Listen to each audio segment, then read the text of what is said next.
বছৰৰ মূৰত এইটোতো ৰ 2 বছৰৰ মূৰত আহিছ বোলে মই তোক খাতিৰ কৰিম বুলি ভাবিছ নেকি আৰু শুনিছো তোৰ বোলে বিয়া দৰা হবলৈ ইউএছত থাকে তইও কিন্তু কম নহয় দেই তইতো মোক এটা খবৰ কৰিব পাৰ বাৰু বহ ঐ কচোন ক কেনেকুৱা মানে তোৰ দৰাটো ৰচোন আচলতে মই ইয়ালে এটা বেলেগ কথাৰ কাৰণেহে আহিছো বেলেগ কথা এটা বৰ পুৰণি কথা তোৰ মনত আছে নে নাই সেইটোও মই ক'ব নোৱাৰো ইমান পুৰণি কথা নে ময়ো পাহৰি আছিলো কালি হঠাৎ মনত পৰি গ'ল জানো এটা সৰু ল'ৰাই যে স্কুলৰ ষ্টেজত গিটাৰ বজাইছিল হিয়া সদায় যে আমাৰ স্কুলৰ গেটত ৰৈ আমাৰ গাড়ীখনলৈ বাট চাইছিল কি ক'ব নোৱাৰো কিন্তু আজি মোৰ জানিব মন গৈছে তেওঁৰ নাম কি কৰে এতিয়া ক'ত থাকে এক মিনিট এইবোৰ খবৰ তই এতিয়া মোৰ পৰা বিচাৰিছ তই একেবাৰে ঠিক ঠাইলৈকে আহিছ মোৰ দেউতাৰ বন্ধু সঞ্জয় চৌধুৰী আৰু তোৰ সেই লিটল গিটাৰিষ্টজন তেওঁৰ লগতে থাকে ঘৰটো হ'ল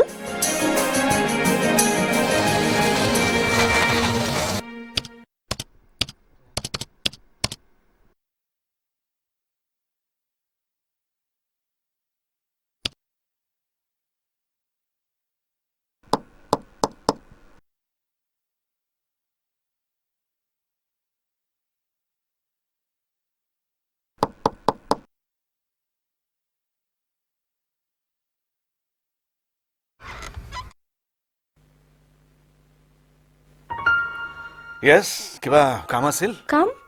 কাম নাই মানে কিবা ৰেকৰ্ডিং কাৰোবাৰ লগত কিবা এপইণ্টমেণ্ট এটচেট্ৰা আপুনি সঞ্জয় চৌধুৰী মানে অফ কোৰ্স মই সঞ্জয় চৌধুৰী মোক বিচাৰিছে হয় মানে আকৌ মানে ঠিক আছে মানেবিলাক ভালকৈ বুজি লওঁ আহক ইয়াত দেখোন আৰু কোনো নাই নাই কিয় কোনোবা থাকিব লাগিছিল নেকি মানে খুব ভাল গিটাৰ যে বজায় মানে বজাইছিল মই সৰুতে তেওঁৰ গিটাৰ শুনিছিলো সৰুতেই মোক ফ্ৰেণ্ড এজনীয়ে ক'লে তেওঁ হেনো এতিয়া আপোনাৰ লগতে থাকে তাকে কওক আপুনি কৌশিকক বিচাৰিছে হয় মোৰ নাম হিয়া শুনক মোক আপুনি তুমি বুলিয়ে ক'ব শুনা সি আজিকালি গিটাৰ নবজায় কিয়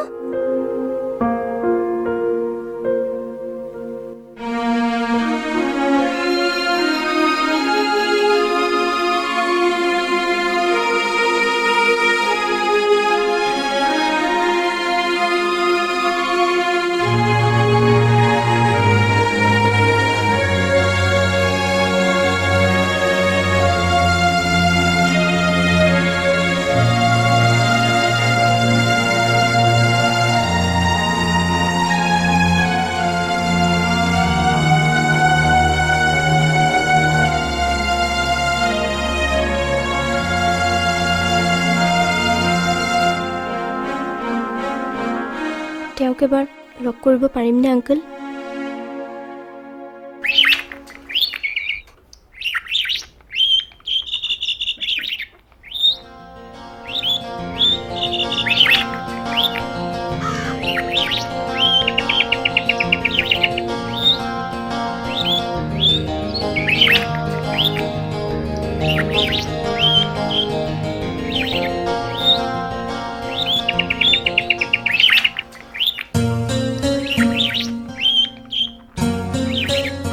আপুনি ইয়ালে নিশ্চয় কাৰোবাক সুধিয়ে ইয়ালে আহিছো মোৰ কথা কিন্তু মইতো ৰবা আগতে আন এটা কথা ঠিক কৰি লওঁ আন এটা কথা মানে মই আপোনাক চিনি নাপাওঁ হয়তো মোক আন কোনোবা বুলি ভাবিহে আপুনি চিনি নাপাওঁ বুলি কওঁতে মই আচৰিত হোৱা নাই কিয় বহুত দিন নাই দিন নহয় বহুত বছৰ হ'ল নহয়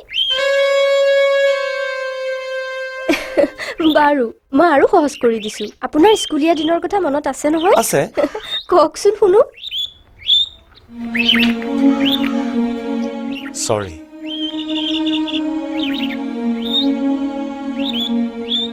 কেৱল কথা আজি আৰু মনত পেলাব নোখোজো মই যদি মনত পেলাবলৈ সহজ কৰি দিওঁ আপুনি হয় আপুনি বৰ ভাল গিটাৰ বজাইছিল গিটাৰ কিন্তু আপুনি কেনেকৈ জানিলে মোৰ মনত আছে সেই স্কুলৰ গেটখনৰ সন্মুখত ৰৈ থকা এটা সৰু ল'ৰাৰ কথা স্কুলৰ গেট তাৰ মানে সেই এখন গাড়ীত অহা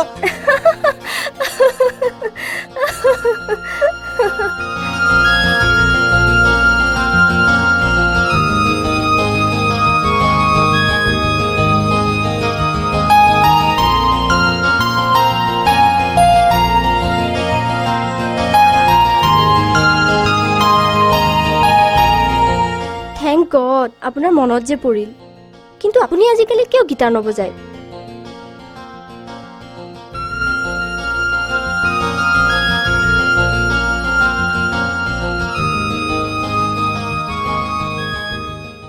তেনেকৈতো আপুনি আপোনাৰ দেউতাৰ আত্মাক কষ্ট দিছে। তেখেতৰ যি আশা আছিল সেয়া জানো পূৰণ কৰা উচিত নহয়? মই আহোঁ। কিন্তু আপুনি যদি মোৰ অনুৰোধ ৰাখে মই আকৌ আহিম। আহোঁ। আপোনাৰ নাম মাহী, মাহী, কি যে কৰি থাকে জানো? মাহী, আহিলা?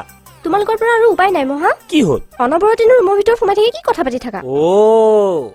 সেইটো কথা মোক সুধি লাভ নাই চুইটহাৰ্ট। আজি 12 বছৰ আগতে তোমাৰ মাহীয়ে মোৰ ওপৰত যি যাদু কৰিলে, আজিও মই ধৰাশায়ী হৈ আছো। এই সৰু ছোৱালীজনীৰ আগত কি বলকিবলৈ আৰম্ভ কৰিছা? আৰু হিয়া, তই এইবোৰ কি আৰম্ভ কৰিছ? মইনো কি কৰিলো? এতিয়া শুনিছাতো, তাই একো কবই নোৱাৰে। সেই যে দুপৰীয়া ওলাই গ'ল। এতিয়া ঘৰ সোমাইছেহি, তাকে ক'ব বিচাৰিছাতো। হ'ব আৰু দিয়া, নে কি কোৱা হিয়া? ৰবা, কলৈ গৈছিলি? তুমি খং কৰিছা নেকি? মই আজি কলৈ গৈছিলো জানা? হৈছে হাজি হাজি কথা ক'ব নালাগে।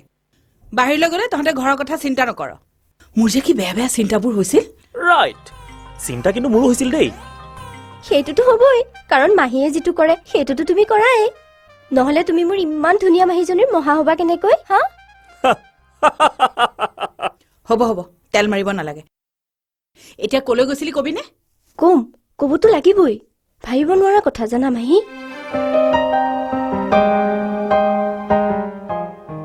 তাৰমানে তই ক'ব খুজিছ তোৰ ইমান দিনে তেওঁলৈ এবাৰো মনত পৰা নাছিল?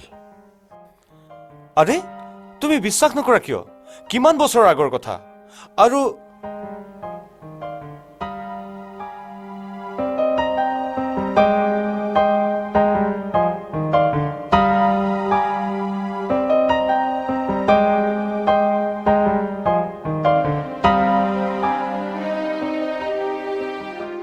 দেউতা ঢুকাই যোৱাৰ পিছত মইতো নিজেই বহুত কথা পাহৰিবলৈ চেষ্টা কৰিছিলোঁ।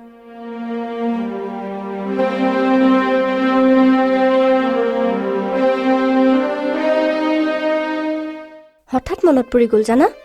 কিয় জানো স্কুলৰ গেটৰ সন্মুখত ৰৈ থকা ল'ৰাজনক আকৌ এবাৰ লগ পাবৰ মন গ'ল। কিয় জানো ক'ব নোৱাৰো। ল'ৰাজনক লগ পাবলৈ মোৰ বৰ মন গৈছে।